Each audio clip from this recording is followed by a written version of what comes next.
Hello बच्चों, कैसे हो आप लोग।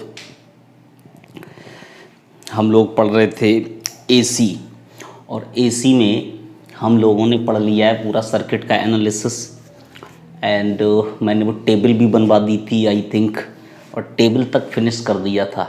ठीक, तो अब हमारे पास है एक अच्छा टॉपिक जिससे बहुत ज़्यादा क्वेश्चन पूछे जाते हैं, और वो बहुत ही ज़्यादा अच्छा और बहुत ही इम्पॉर्टेंट है, that is LC oscillations.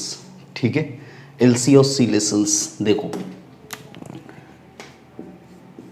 LC oscillations,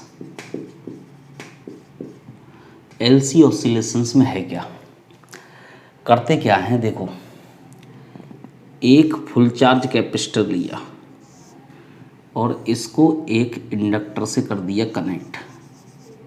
ठीक, ये फुल चार्ज कैपेसिटर है और इसमें फुल एनर्जी है। ठीक है, क्यू नॉट इस पर मैक्सिमम चार्ज है। This is full charge capacitor. Full charge capacitor लिया और इसको एक, मान लो की के थ्रू मैंने एक इंडक्टर से जोड़ दिया। This is C and this is L. अब ये जो फुल चार्ज कैपेसिटर है, इसकी जो एनर्जी है वो धीरे धीरे इंडक्टर के अक्रॉस आएगी, धीरे धीरे आती जाएगी। फिर ये कैपेसिटर, देखो कैपेसिटर की प्रॉपर्टी होती है वो पहले चार्ज होता है फिर डिस्चार्ज होता है, तो ये खेल वो खेलता है। तो हम इस बात को समझें कि यहाँ कैपेसिटर लिया है फुल चार्ज, तो कैपेसिटर होगा डिस्चार्ज, और सारी की सारी एनर्जी इसकी इंडक्टर के अक्रॉस आ जाती है। ठीक है, तो अगर मैं कहूँ कैपेसिटर के अक्रॉस जो एनर्जी होती है, एनर्जी अक्रॉस कैपेसिटर, ये होती है इलेक्ट्रिक फील्ड के फॉर्म में। This is half Q square over C. Half C V square भी हमने पढ़ी है। एनर्जी अक्रॉस इंडक्टर होती है मैग्नेटिक फील्ड के फॉर्म में, यू बी से दिखाते हैं। This is half L I square. This is energy across capacitor and this is energy across resistor. ठीक, तो धीरे धीरे वो एनर्जी यहाँ आएगी, इसके अक्रॉस जब एनर्जी आएगी तो हाफ एल आई स्क्वायर लिखी जाएगी, उधर एनर्जी होगी तो हाफ क्यू स्क्वायर ओवर सी लिखी जाएगी। ठीक है, तो ये फुल चार्ज कैपेसिटर की एनर्जी धीरे धीरे इसके अक्रॉस, फिर सारी की सारी एनर्जी यहाँ आ जाएगी, फिर वापस यहाँ पहुँचेगी। तो ये एलसी ऑसिलेशंस होते हैं। जैसे कि हम लोगों ने पढ़ा है ये वाला, अगर मान लो मेरे पास ये स्प्रिंग से जुड़ा हुआ एक मास है, ठीक, और मैं इसको यहाँ खींच दूँ,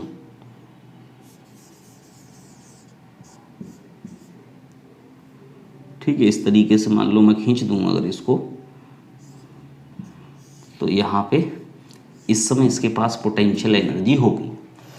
फिर वो जो पोटेंशियल एनर्जी होगी वो धीरे धीरे काइनेटिक में कन्वर्ट होगी। यहाँ से छोड़ोगे तो कभी पार्शियली काइनेटिक और पार्शियली पोटेंशियल होगी। फिर उसके बाद अगर मीन पोजीशन पे आएगा तो सारी की सारी काइनेटिक हो जाएगी, पोटेंशियल ख़त्म हो जाएगी, फिर इधर जाके सारी पोटेंशियल बनेगी। तो इसमें हमने पढ़ा था कि अपनी टोटल एनर्जी तो कांस्टेंट रहती है। अगर मैंने किसी भी इस ऑब्जेक्ट को यहाँ से खींच के यहाँ पहुँचा दिया तो इसके पास सारी की सारी एनर्जी मान लो 100 जूल है, तो 100 जूल जो होगी that will be in the form of potential energy. लेकिन जब मैं रिलीज़ करूँगा तो बीच में अगर कहीं पे आएगा ये, तो मान लो उसके पास 40 पोटेंशियल रहेगी तो 60 काइनेटिक होगी। फिर वो यहाँ पहुँचेगा तो यहाँ पे मीन पोजीशन पे स्पीड सबसे ज़्यादा होती थी, सारी की सारी काइनेटिक बन जाएगी। और सारी की सारी जब काइनेटिक बन जाएगी तो हम ये बोलेंगे कि वहाँ पे अब पोटेंशियल एनर्जी नहीं है, बट टोटल एनर्जी हमेशा कांस्टेंट है। तो कुछ यही कंसेप्ट लगेगा कि हम बोलेंगे कि इसके अक्रॉस जो एनर्जी है वो पोटेंशियल की फॉर्म में है। ठीक है, that is like potential energy, इधर वाली काइनेटिक मान ली जाएगी, और वो दोनों का सम हमेशा कांस्टेंट होगा। This is LC oscillations. Energy कभी इधर होगी, कभी इधर, कभी पार्शियली इधर, पार्शियली इधर, इस तरीके से चलेगा जैसे यहाँ पे पोटेंशियल एनर्जी और काइनेटिक एनर्जी होती है। ठीक है, अब एनर्जी दोनों के अक्रॉस, जैसे वहाँ पे हाफ के एक्स स्क्वायर होती थी और दूसरी हाफ एम वी स्क्वायर होती थी, तो उसी तरीके से यहाँ पे हाफ क्यू स्क्वायर ओवर सी होती है और हाफ एल आई स्क्वायर होती है। ठीक, तो एल सी ऑसिलेशंस को फुल डिटेल में समझने के लिए हम थोड़ा सा आगे बढ़ते हैं और मैं इधर एलसी ऑसिलेशंस के केसेस बना रहा हूँ। ठीक, देखो मान लो इस समय मैंने सबसे ज़्यादा फुल चार्ज कैपेसिटर लिया, this is T is equals to 0। ठीक है, जितने मैं डायग्राम बनाऊंगा उनको ध्यान से देखना। जैसे मान लो ये इनिशियली ये फुल चार्ज है, ठीक, तो ऐसे करके सारी एनर्जी इलेक्ट्रिक फील्ड की फॉर्म में होती है। ठीक, ये बना पहला डायग्राम। इस समय अगर मैं तुमसे कहूँ यू ई कितनी है तो तुम कहोगे half Q not square over C. Q not is the maximum charge, ठीक है, और मैं कहूँ यू बी वाली कितनी, वो इस समय 0 है। अब आओ इधर,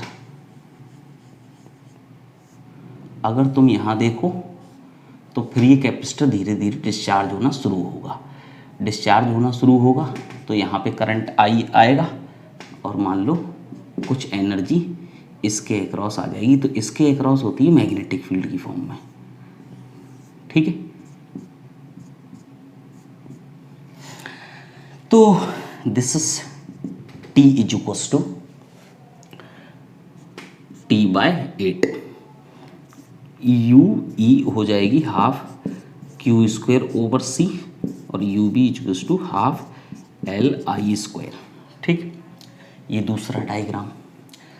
ये करंट फ्लो होना शुरू हो गया, चार्ज ऐसे करके जाएगा तो rate of flow of charge current होगा, तो कुछ एनर्जी इधर आ गई, इधर वाली एनर्जी थोड़ी कम हो गई और वो जो है मैंने ज़्यादा थी तो 4 से दिखाया, कम है तो 2 से थोड़ा दिखाया। ठीक, अब टाइम बढ़ेगा, टाइम बढ़ेगा तो फिर ये और डिस्चार्ज होगा, और डिस्चार्ज का मतलब ये हुआ कि इसकी सारी की सारी एनर्जी इधर आ गई। ठीक है, तो सारी की सारी एनर्जी इधर आ गई। अब ये हो गया और इस समय करंट हो गया मैक्सिमम। कैसे, देखो टी इज इक्वल्स टू ये हो गया, दिस इज 2t/8। लाइन से समझते जाना, एक t/8 फिर 2t/8 फिर है। अब ये वाली एनर्जी 0 हो गई, सारी एनर्जी यहाँ आ गई, this is half L I not square. I not maximum current है तो मैक्सिमम एनर्जी आ गई। मीन्स जब यहाँ एनर्जी आएगी तो हम हाफ एल आई स्क्वायर से लेंगे तो आई स्क्वायर से लेंगे तो आई होगा।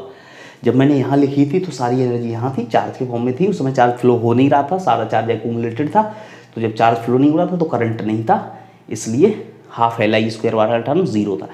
तो जब ये 0 होगी तो करंट नहीं दिखाना, जब ये पार्शियल होगी तो पार्शियल करंट दिखाना, जब ये मैक्सिमम होगी तो मैक्सिमम करंट दिखाना। ठीक है, अब और आते हैं इधर। अब ये कैपेसिटर उल्टी डायरेक्शन में चार्ज होगा, वो पहले पॉजिटिव था फिर ख़त्म, मतलब कम हुआ फिर ख़त्म हुआ, अब इधर वाला पॉजिटिव और धीरे धीरे। ठीक है, तो खाली है तो पहले थोड़ा भरेगा, थोड़ा भरा तो थोड़ी एनर्जी गई। ठीक है, और अभी इसके अक्रॉस अभी थोड़ी बची है, थोड़ी वाली एनर्जी है, उसको मैं किससे दिखा रहा हूँ, 2 लाइनों से। ज़्यादा मैक्सिमम तो उसको 4 से दिखा रहा हूँ। ठीक, तो अभी करंट तो ऐसे ही होगा, अब करंट आई हो जाएगा, तो T is equals to 3t/8 पे अब हो जाएगी, this is half Q square half L I square. अब आई करंट है तो हाफ एल आई स्क्वायर। ठीक है, फिर उसके बाद एक डायग्राम और यहीं बना लिया जाए, ये 3 बन गए और ये 4। अब देखो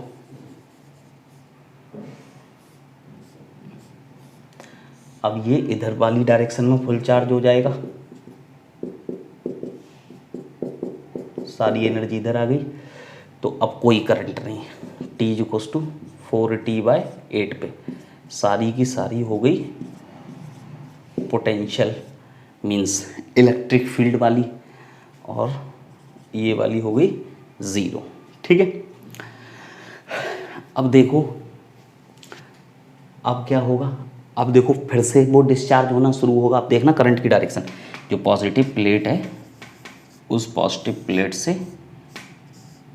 अब करंट ऐसे फ्लो होगा पॉजिटिव, पहले ये पॉजिटिव था तो ऐसे करंट फ्लो हुआ, ठीक है, ऐसे करके करंट फ्लो होते होते यहाँ पहुँचा। अब यहाँ फुल चार्ज हो गया, कोई करंट नहीं था। अब अपोजिट ऐसे करके करंट फ्लो होगा क्योंकि ये पॉजिटिव प्लेट है तो करंट की डायरेक्शन ये। अब यहाँ करंट फ्लो हो गया तो थोड़ा अब कम एनर्जी बची, ठीक। अब इधर से करंट ऐसे आया तो पार्शियली इधर, तो अब ऐसे करके इधर वाला एन बन जाएगा, एस बन जाएगा, तो करंट की डायरेक्शन ऐसे, तो इधर तो T equals to 5T/8, 5T/8। और यहाँ पे लिखा जाए तो ½ Q²/C और UB लिखा जाए तो ½ LI², ठीक है। फिर इधर आओ, अब सारी एनर्जी इसके अक्रॉस आ जाएगी, सिस्टमेटिक वे में सीख लेना है, ठीक है। थोड़ी ज़्यादा लाइन बना दी, 3-4 बना दी, ठीक है।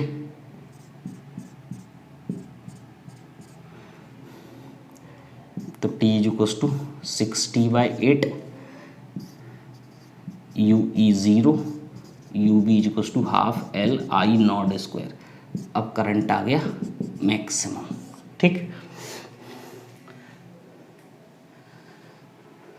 अब इधर आओ, अगर देखा जाए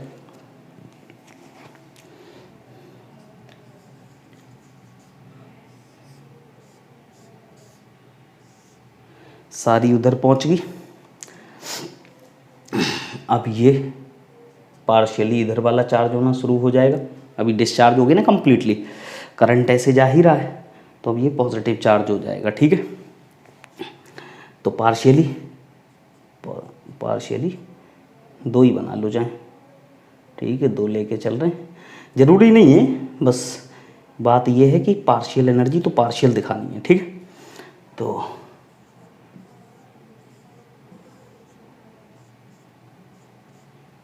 ये अब आई हो जाएगा करंट, तो टाइम आ जाएगा 7T/8 और इलेक्ट्रिक फील्ड वाली ½ Q²/C और ये ½ LI², ठीक। एक और डायग्राम बनाऊंगा, फिर वहीं पहुंच जाएंगे जहां से चले थे। देखो अब सारी एनर्जी यहां पहुंच गई,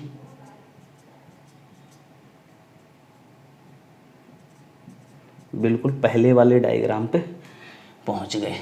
दिस इज 8T/8, तो U E equals to ½ Q0²/C, UB equals to 0। यहाँ कोई करंट नहीं। ये मैंने 9 डायग्राम बनाए हैं, देखो ध्यान से, 4, 5, 6, 7, 8, 9। हर एक में मैंने बहुत सिस्टमेटिकली लिया, एक बार मैं तुमको फिर से डिटेल में बता देता हूँ। देखो सबसे पहले T इक्वल्स टू 0, सबसे पहले T इक्वल्स टू 0, तो सारी एनर्जी यहाँ, सारी एनर्जी ये मैक्सिमम चार्ज है तो Q0²/C, यहाँ कोई एनर्जी नहीं। कुछ देर के बाद ये एक साइकिल हुई, मैक्सिमम से वहीं पहुँच गए, एक साइकिल हुई, तभी T इक्वल्स टू 0 से 8T/8 का मतलब एक टाइम पीरियड, ठीक है। लेकिन बीच में कितने स्टेप बने वो इसीलिए मैंने 8 के फॉर्म में लिखे हैं, 1/8 के, ठीक है। तो जब यहाँ से आधी एनर्जी यहाँ पहुँची तो पॉजिटिव प्लेट ये, तो ऐसे करके करंट चलेगा, ये रही करंट की डायरेक्शन। अब इसके अक्रॉस कुछ देर के बाद कुछ एनर्जी यहाँ रहेगी, कुछ यहाँ आ गई, पार्शियल, ठीक है। तो partial charge Q0 maximum charge, थोड़ा कम, ½ LI², ½ Q²/C।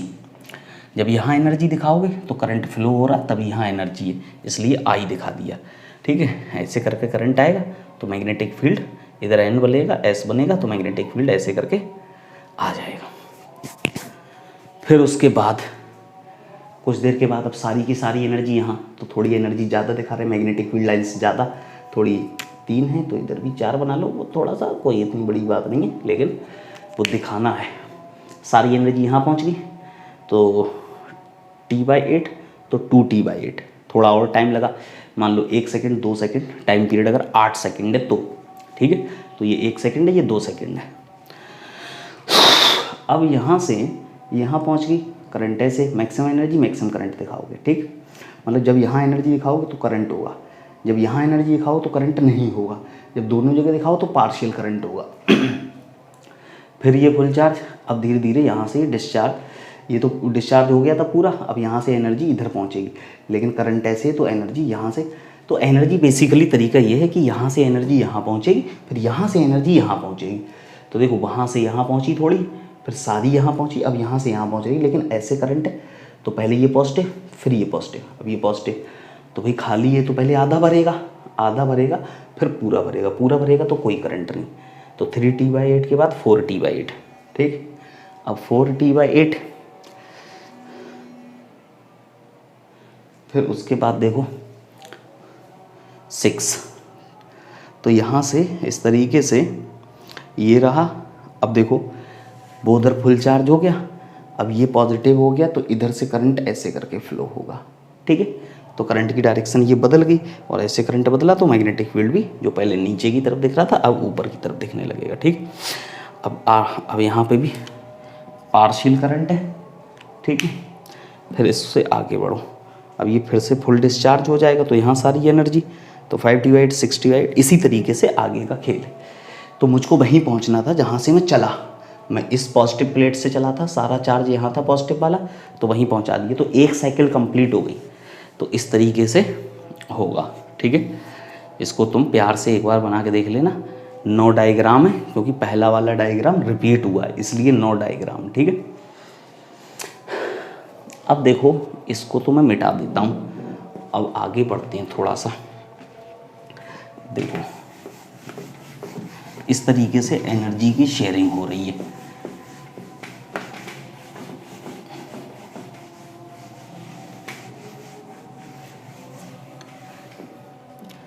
देखो अगर देखा जाए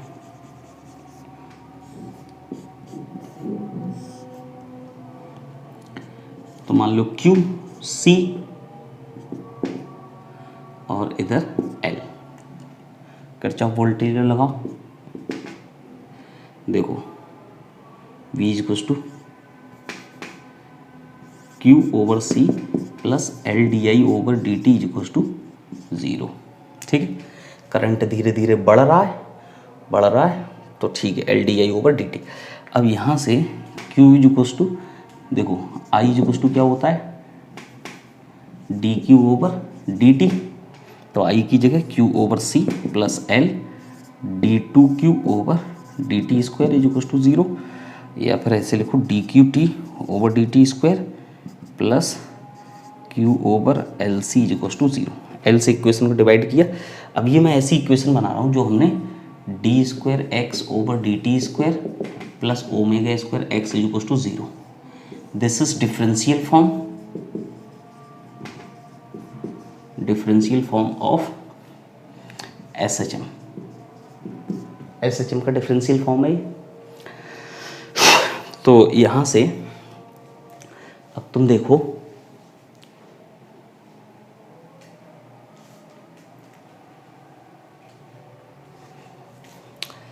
तो ये जो इक्वेशन है इसको कंपेयर कर लो उससे, तो यहाँ से कंपेयरिंग फर्स्ट बाय ए, उससे कंपेयर करोगे इस इक्वेशन को तो देखो क्या क्या कुछ चीज़ें कंपेयर करने से मिलेंगी। ω² किसके बराबर 1/LC, तो ω = 1/√LC, ये F = 1/, ये होता है ना ω = 2πf, तो ω/2π, तो ये बनेगा। मतलब अगर तुमसे LC ऑसिलेशंस की फ्रीक्वेंसी पूछी है, किस फ्रीक्वेंसी से वो एनर्जी इधर से उधर ट्रांसफ़र होती है, दैट फ्रीक्वेंसी वो है √LC, या फिर हर्ट्ज वाली ये, रेडियंस पर सेकंड वाली ये। यहाँ से कुछ ज़रूरी चीज़ें ये आया। अब यहाँ से तुम एक चीज़ को देखो कि अगर देखा जाए तो अगर हमारी वो वाली, इसको तो मिटा सकता हूँ, ठीक है, इसको थोड़ी देर के लिए मिटा दे रहा हूँ। अब तुम यहाँ देखो तो यहाँ पे जो अपनी इक्वेशन आती थी वो आती थी a equals to omega square X, ठीक है, या ये वाली देखो स्प्रिंग वाली f equals to K X, M A equals to K X, restoring वाला लिख रहा हूँ, माइनस लिखने की जरूरत नहीं, K over M into X, तो a equals to omega square X से कंपेयर करते थे इसको, तो यहाँ ओमेगा कितना आता था, रूट के ओवर एम, रूट के ओवर एम, और यहाँ कितना आया है, 1 ओवर रूट एल सी, ठीक। तो देखो इन्हीं को कंपेयर करो, इसको तो मिटा देते, इन दोनों को कंपेयर करो, omega equals to 1 over root L C, तो देखो देखो इन दोनों को कंपेयर करेंगे, तो कंपेयर करेंगे, एक चीज़ और लिख लेते हैं, एनर्जी कितनी होगी, यहाँ पे जो एनर्जी होती थी, मैं तुमसे कहूँ यहाँ पोटेंशियल एनर्जी बेसिक वाले में, पुराने वाले में, न्यू वाले में, ठीक है, यहाँ पोटेंशियल एनर्जी कितनी होती थी, हाफ के एक्स स्क्वायर, ठीक है, और kinetic energy half M V square, ठीक। यहाँ पे जो पोटेंशियल एनर्जी है वो पोटेंशियल एनर्जी है, दिस इज इक्वल्स टू, सारी की सारी एनर्जी जब पोटेंशियल है तो वो उधर है जो कैपेसिटर के अक्रॉस थी, this is potential energy half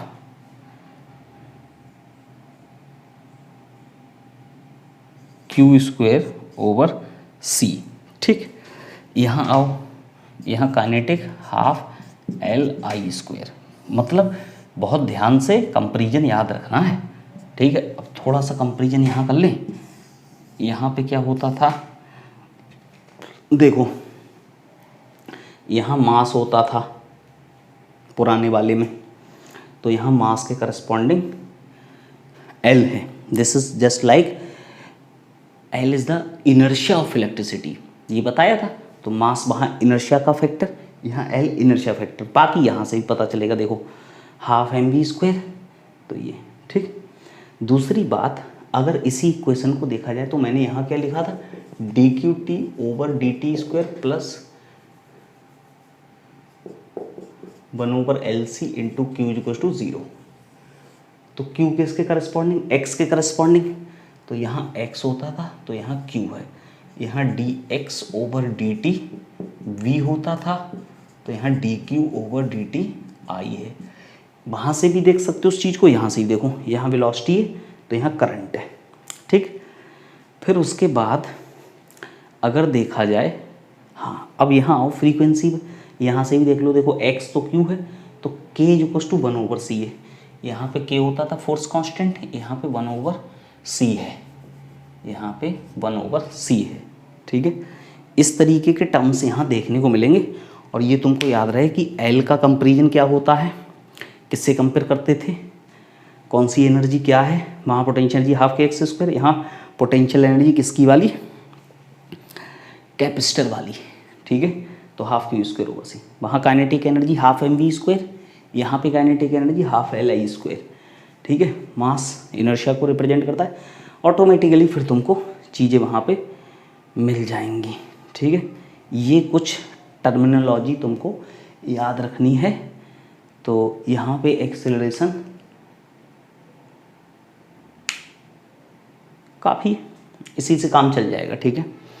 तो ये कंपैरिजन तुमको याद रखना है, ये कंपैरिजन अच्छे से देख लो। अब देखो कुछ और चीज़ें भी,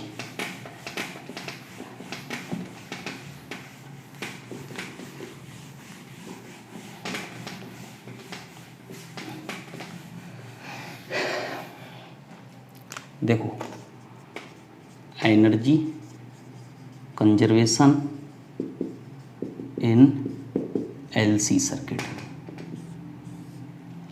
एनर्जी कंजर्वेशन, तो एक बात सोचो, एट टी इक्वल्स टू 0 पे Q equal to Q not था, मैक्सिमम चार्ज था इनिशियली, मैक्सिमम चार्ज था इनिशियली, ठीक। तो अब देखो हम Q equal to Q not cos omega T से रिप्रेजेंट कर सकते हैं। जैसे वहाँ पे टी इक्वल टू 0 पे पोजीशन मैक्सिमम होगी, अगर मान लो एक्सट्रीम से शुरू किया, this is just like extreme. वैसे तो वहाँ पे X is equal to A sine omega T होती थी, लेकिन मीन से देखते थे, लेकिन यहाँ पे क्या है, पहले से फुल चार्ज करके कैपेसिटर को रखा है और वहीं से देख रहे हैं। तो इनिशियली टी इक्वल टू 0 पे मैक्सिमम चार्ज है, तो भाई टी इक्वल टू 0 पे मैक्सिमम चार्ज तो मुझे इसी इक्वेशन से मिलेगा, साइन लिखूंगा तो 0 हो जाएगा। जबकि मैंने जो तुमको पूरा डायग्राम डिटेल में समझाया उसमें सबसे पहले फुल चार्ज कैपेसिटर लिया, ठीक है। तो ये कहानी बनेगी। अब तुम देखो, अगर मैं तुमसे कहूँ कि आई इज इक्वल टू क्या होगा, D Q over D T, तो क्यू नॉट कॉस का डिफ्रेंसिएशन माइनस का साइन, तो minus sign omega T into omega, तो आई इज इक्वल टू माइनस का Q not into omega sine omega T. This is just like, ये आई not का term बनेगा और ओमेगा कितना आया था, 1/√LC, ठीक है।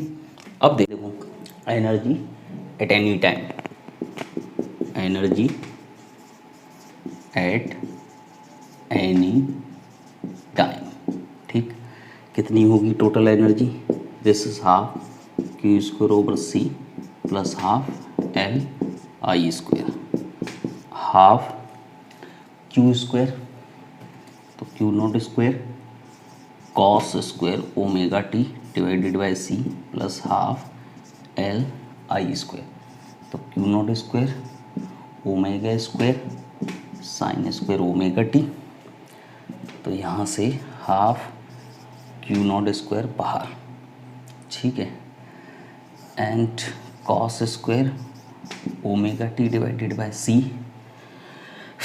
Plus q not square half, तो यहाँ से L into omega square, this is 1/LC, this is sine square omega t, L से एल कट गया, this is half Q not square over C, ये टोटल एनर्जी है, and this is initial total energy, this is constant, total energy is always constant, ठीक है। This leads to the energy conservation RC circuit, ठीक है। इस तरीके से हम एनर्जी कंजर्वेशन का यूज़ कर सकते हैं, देख लो इसको। अब एक क्वेश्चन लेते हैं और उसको समझना अच्छे से, कुछ अच्छे क्वेश्चन इस पे मैं कराऊंगा तुमको। देखो कि मान लो एक LC सर्किट है, ठीक है, this is LC circuit, L is equal to 50 milli henry,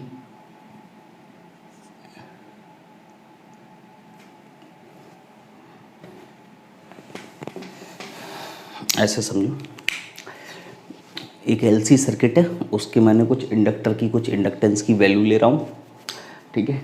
और हम उसमें जो मैंने 8-9 जो डायग्राम 9 डायग्राम तुमको बना के दिखाए थे, अकॉर्डिंग टू दैट कि एनर्जी कब कहाँ पे कितनी पहुँचेगी, कभी यहाँ होगी कभी यहाँ होगी, ठीक है। अलग अलग जगह एनर्जी होगी, तो कहाँ पे कितनी एनर्जी कब पहुँचेगी वो हम देखेंगे, ठीक है ना। तो L की वैल्यू मैं ले रहा हूँ 20 मिली हेनरी और C की वैल्यू 50 माइक्रो फैरेड, और मान लो initially charge is equal to 1 milli coulomb, ठीक है। इनिशियली चार्ज ले लिया हमने 1 मिली कूलम, ठीक है। अब कुछ ज़रूरी बातें, सबसे पहले तो मैं तुमसे पूछता हूँ इनिशियली चार्ज 10 मिली कूलम ले लो, डेटा के लिए ठीक रहेगा, ठीक। L की वैल्यू, C की वैल्यू, इनिशियल चार्ज, सबसे पहले तो frequency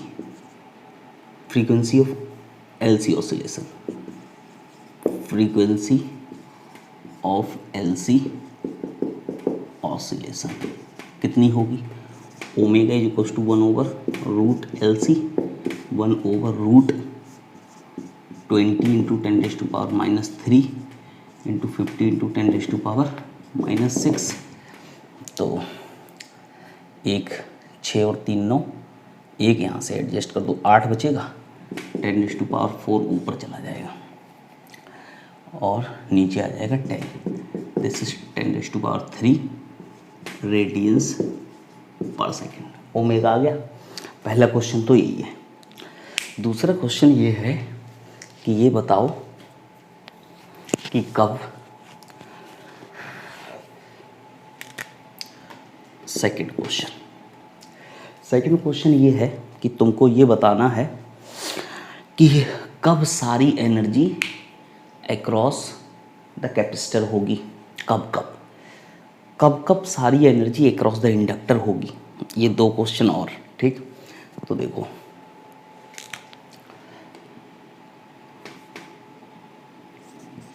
tell when energy will be across capacitor only, ठीक है। तो देखो एक बात को समझो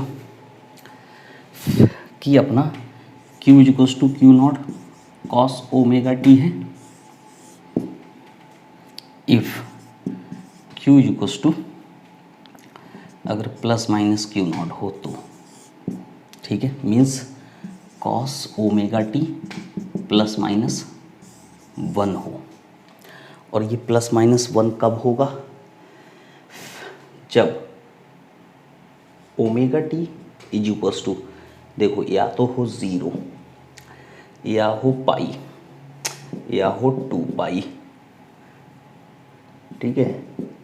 कैसे मुझको पता चल रहा है, कॉस की वेव फॉर्म से बना दूं इधर, यहाँ से देखो 0 पाई 2π 3π, तो मतलब पाई का इंटीग्रल मल्टीपल हो तो omega t = nπ, n = 0 1 2 and so on। तो t = nπ/ओमेगा या फिर nπ/2π/T, तो nt/2। तो यहाँ से t की वैल्यू आ जाएगी, t = n की वैल्यू 0, फिर t/2, फिर t और फिर 3 रखो 3t/2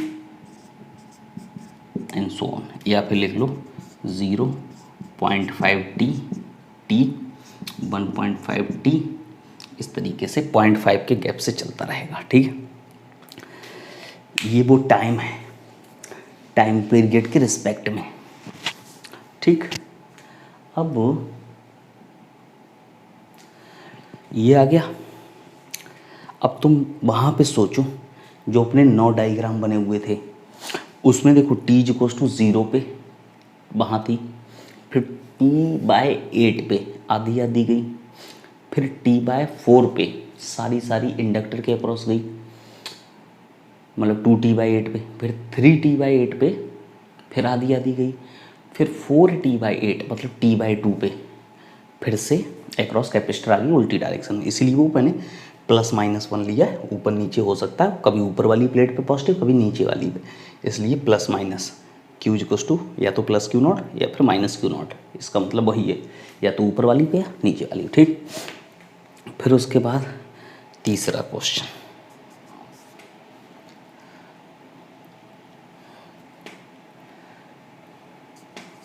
total energy across inductor only उस पर डिस्कशन करो।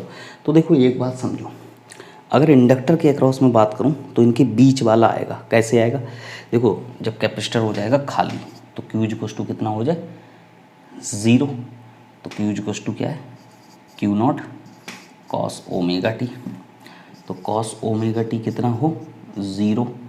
तो यहाँ पे फिर ओमेगा टी कितना हो, 0 कब कब होता है? देखो π/2, 3π/2, 5π/2। तो ये होगा π/2, 3π/2, 5π/2 एंड सो ऑन। तो omega t equals to 2n+1 into π/2 और n की वैल्यू क्या, 0, 1, 2 एंड सो ऑन। 0 रखोगे तो π/2 मिलेगा। ठीक है, इसको सीखना है, ये कोई मतलब इजी बात है बट सीखना है। तो t इक्वल्स टू कितना आएगा, देखो 2n+1, 2n+1 π/2 omega, omega equals to 2π। ये आ जाएगा। इसको मिटा देते हैं ऊपर वाले को।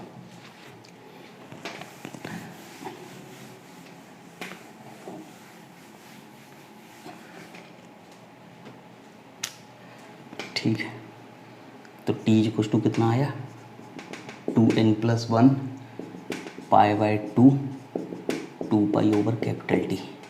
तो t equals to 2n+1 into t/4।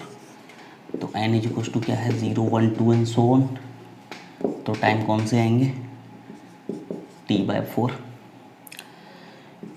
3t/4, 5t/4 and so on. और ये बीच में है इनके, देखो ये 0, 0.5, तो ये 0.25, तो वही है 0.5 और 1, तो ये होगा 0.75। फिर ये 1.1 और 1.5, तो 1.25, वो बीच भी आएंगे क्योंकि वो जो 9 डायग्राम है उनमें समझना है इस बात को अच्छे से। फिर उसके बाद इक्वली, चौथा question, time when energy equally divided between inductor and capacitor. ठीक, तो इसमें क्या करना है, तो अगर एनर्जी बराबर डिवाइड होगी, तो बराबर डिवाइड होने का मतलब ये हुआ कि अगर देखा जाए तो देखो आधी एनर्जी रहेगी कैपेसिटर के अक्रॉस, तो energy across capacitor is equals to half of initial energy. ऐसे लिखो, हाफ Q² ओवर C। भी चार्ज पे डिपेंड करेगी ना, उस पे चार्ज कितना रह जाए कि एनर्जी आधी रह जाए। तो एनर्जी ये रहेगी, ये कितनी है, मैक्सिमम वाली एनर्जी की हाफ। ठीक है, तो हाफ से हाफ कट गया, C से C कट गया, तो Q equals to Q0 by, plus minus कर लो, Q0 बाय √2, इतना होना चाहिए। ठीक है, अब तुम देखो तो अपनी इक्वेशन क्या है, Q equals to Q0 cos omega t. तो कहने का मतलब कॉस ओमेगा टी कितना होना चाहिए, प्लस माइनस 1/√2। और प्लस माइनस 1/√2 कब कब आएगा, वो जो 45 पे, एक तो 45 पे आएगा, फिर 135 पे आएगा।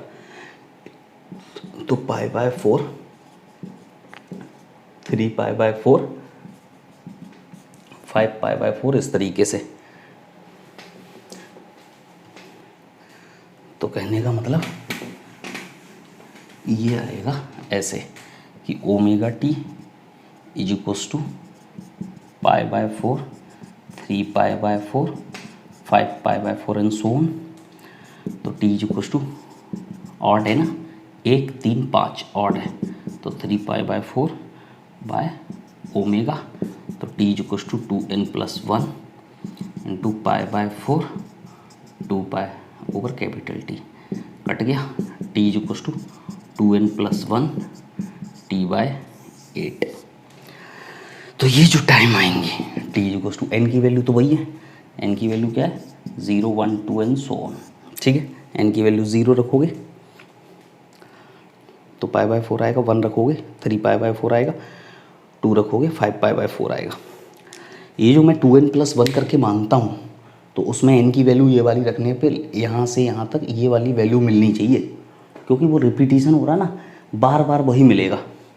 तो t इज इक्वल टू कितना आया, एक तो आया पहला T/8, फिर आया 3T/8, 5T/8 and so on.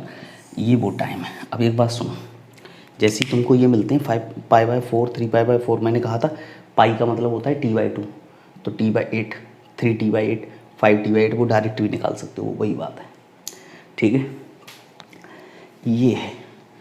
और टोटल एनर्जी की अगर मैं बात कर लूँ यहीं पे, टोटल एनर्जी, तो टोटल एनर्जी अगर निकाली जाए कि what was the initial total energy, initial total energy is equal to half Q0² c, half Q0 कितना था 10 × 10 × 10⁻⁻6, 10 मिली कूलम था, एंड दिस इज 50 × 10⁻⁻6, ये कट जाएगा 50, ये सब कट जाएगा, ये जो कुछ 1 जूल आ जाएगी। ये टोटल एनर्जी थी और यही डिवाइड होती रही, कभी कभी कैपेसिटर के अक्रॉस 0.5 हो जाएगी तो इंडक्टर के अक्रॉस भी 0.5 हो जाएगी, कभी कैपेसिटर के अक्रॉस 0.2 हो जाएगी तो इंडक्टर के अक्रॉस 0.8 हो जाएगी, कभी कैपेसिटर के अक्रॉस 0.25 हो जाएगी तो इंडक्टर के अक्रॉस 0.75 हो जाएगी। इन चीज़ों को देख लो।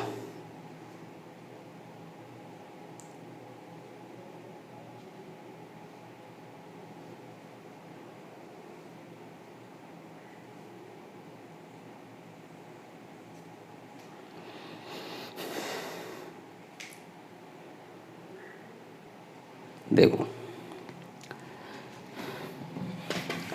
एक और क्वेश्चन ले रहे हैं जिससे तुमको एलसी ऑसिलेशंस पूरा समझ में आ जाए अच्छे से। देखो मान लो एल की वैल्यू 2 मिली हेनरी, सी की वैल्यू 5 माइक्रो फैरेड, ठीक है, और इनिशियल चार्ज है 200 माइक्रो कूलम, ठीक। ऐसे करके ये एलसी ऑसिलेशंस के लिए हमको ये सारी वैल्यूज़ दे दी। अब ये है कि तुमको बताना है सबसे पहला question, find out the value of di/dt if Q is equal to 100 micro coulomb, ठीक है। मीन्स जब कैपेसिटर के अक्रॉस चार्ज 100 माइक्रो कूलम हो गया तो उसमें di/dt की वैल्यू कितनी होगी। तो देखो पहले तो कुछ बातें इधर समझ लो फिर करेंगे। देखो Q is equal to Q0 cos ω/t होता है। अगर मैं I निकालूं तो I क्या होता है dQ/dt, तो Q0 इंटू ओमेगा और माइनस का ये हो जाएगा, तो I is equal to minus का ओमेगा Q0 साइन ω/t। पहली बात। दूसरी बात, ठीक, डिफ्रेंशिएट करके I आ गया। अगर तुम di/dt निकालोगे तो क्या होगा माइनस ओमेगा Q0, एक ओमेगा और आएगा तो ω² हो जाएगा और साइन का हो जाएगा कॉस। ये तीसरी इक्वेशन। ये कुछ इक्वेशंस आ गई जरूरी। अब निकालते हैं कि di/dt की वैल्यू अगर Q is equal to 100 micro coulomb तो इसमें लगाओ, ठीक है। तो एक बात सोचो कि अगर मैं तुमसे कहूँ कि di/dt, देखना जरा, di/dt इज इक्वल टू, ठीक है, वो मैग्नीट्यूड की बात करी है, माइनस से कोई मतलब नहीं, di/dt ω² into Q0 cos ω/t। अब इस इक्वेशन को देखो, Q is equal to Q0 cos omega t, Q की वैल्यू कितनी 100, क्यू नॉट की वैल्यू कितनी 200 is equal to cos omega t. तो कॉस ओमेगा टी कितना आ गया 1/2, यहाँ रखो। तो देखो ओमेगा तो निकाल ही लो, ओमेगा तो रूट एल सी करके आएगा 1/√LC से, तो 1/√L की वैल्यू 2 × 10⁻³ इंटू सी की वैल्यू 5 × 10⁻⁻6। तो ओमेगा इज इक्वल टू 10 हो गया, 6 और 3 9, इसको भी 10 कर दो तो नीचे आएगा 10। 5 × 10, एक यहाँ से चुरा लिया तो 100 हो गया, 100 बाहर 10 आ गया, और 6 और 3 9 और 10, तो ऊपर आ गया 10⁵। तो this is 10⁴ radians per second आ गया। तो देखो 10⁴ क्यू नॉट 200 इंटू 10⁻⁻6 इंटू 1/2 कितना आया 4 4 8 2 10, 10 में से 4 4 8 2 10 10, और ये 2 से 2 कट गया, तो 10⁴ di/dt का मैग्नीट्यूड मिल गया जो भी है ये तो था पहला क्वेश्चन। देखो क्या किया, प्योर मैथमेटिकल क्वेश्चन है, कोई दिक्कत वाली बात नहीं है। देखो ध्यान से, जो बात समझ में नहीं आई वो पूछ लो।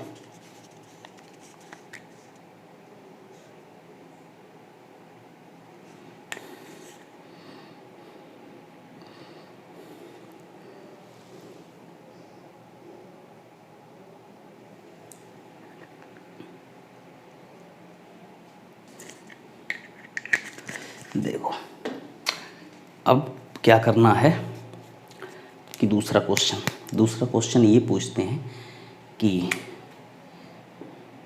If Q is equal to 200 microcoulomb find value of I। देखो अगर तुमको मेरी पुरानी कहानी याद है तो तुम तो ऐसे ही दे सकते हो। देखो मैक्सिमम चार्ज है तो मैक्सिमम चार्ज तो कैपेसिटर के अक्रॉस होता है, अगर कैपेसिटर के अक्रॉस मैक्सिमम चार्ज हो गया तो करंट तो ज़ीरो हो जाता है। करंट तो तब आता है जब इंडक्टर के अक्रॉस एनर्जी होती है, मैक्सिमम एनर्जी होती है तो मैक्सिमम करंट होता है, और कम एनर्जी होती है तो कम करंट होता है। ठीक है, बाकी तो अपने पास तरीका है ही क्यू वाली इक्वेशन से। तो देखो फाइंड द वैल्यू ऑफ आई, तो आई वाली इक्वेशन पे आओ।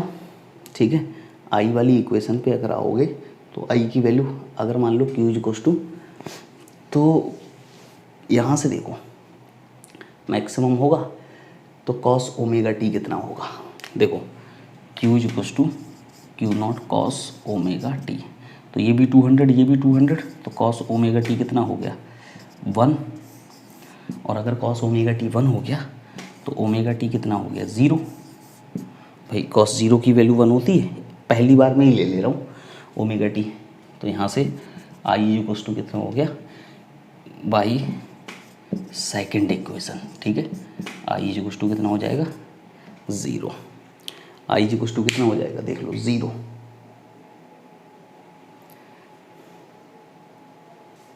ठीक, इस इक्वेशन से मैंने यहाँ पे रख दिया ओमेगा टी की वैल्यू 0 तो साइन 0 की वैल्यू 0। ठीक, तीसरा क्वेश्चन देखो,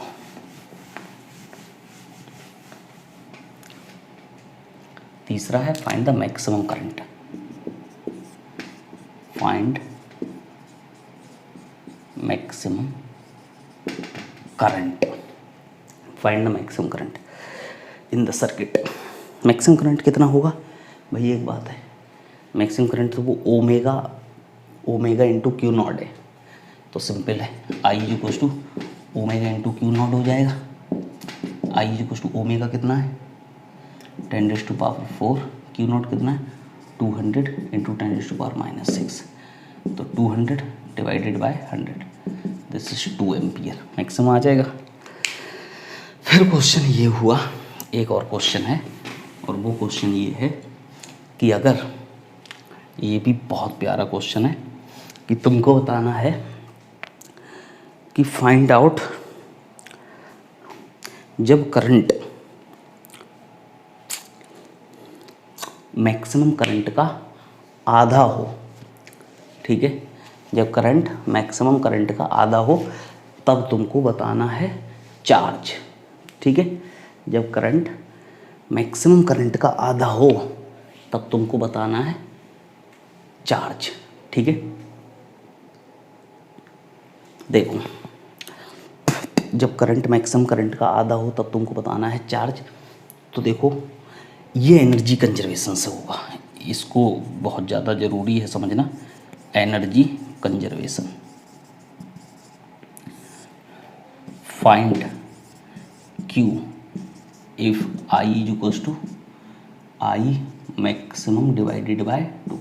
अगर सर्किट में करंट मैक्सिमम करंट का आधा फ्लो हो रहा है तो उसमें चार्ज ऑन द कैपेसिटर कितना होगा। तो देखो एनर्जी से करेंगे, एक बात तो ये समझ में आ गई। तो देखो half L I naught square, सारी एनर्जी मैक्सिमम करंट अगर वहाँ पे है तो सारी एनर्जी कहाँ है, इंडक्टर के अक्रॉस।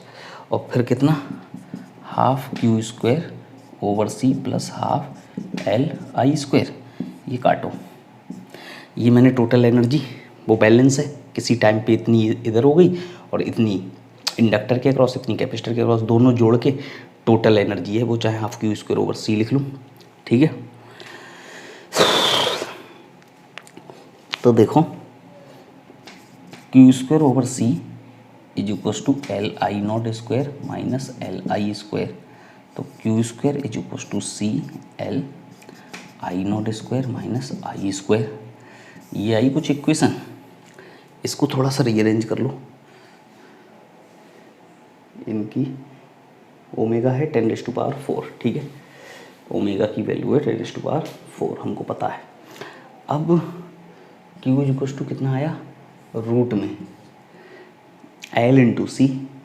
ठीक है, L की वैल्यू कितनी, 2 इंटू 10⁻⁻3, 5 इंटू 10⁻⁻6, और इसकी जगह रखो I नॉट बाय 2, तो I नॉट स्क्वायर बाय 4, और ये हो जाएगा 3 I नॉट स्क्वायर बाय 4। तो रूट में ये 5 इंटू 2 10 इंटू 10⁻, तो इसको कर लो 100 इंटू 10⁻⁻10 हो जाएगा। बाकी 3/4 इंटू आई नॉट ये है omega into Q not. Omega कितना 10⁴, Q नॉट कितना 200 इंटू, इसका एक तो स्क्वायर करना है ना, 2 इंटू 10⁻⁻6 का, इसको बाहर ले ले, बाहर ही तो लेना है वैसे भी सबको। ठीक है, तो 3/4 ऐसे ही, और रूट के बाहर आ गया इंटू करके आई नॉट कितना है 10⁴ इंटू 200 इंटू 10⁻⁻6। तो ये हो जाएगा, देखो √3 ऐसे ही नीचे आएगा, बाहर 2, और यहाँ से बाहर आएगा 10, यहाँ से बाहर आएगा 10⁻⁻5, और ये है 2, और 10⁻+6 -6 ख़त्म। तो ये आ गया √3 इंटू 10⁻⁻5 कूलॉम। उस समय ये चार्ज आएगा। देखो कैलकुलेशन है, बाकी कुछ नहीं है, देख लो।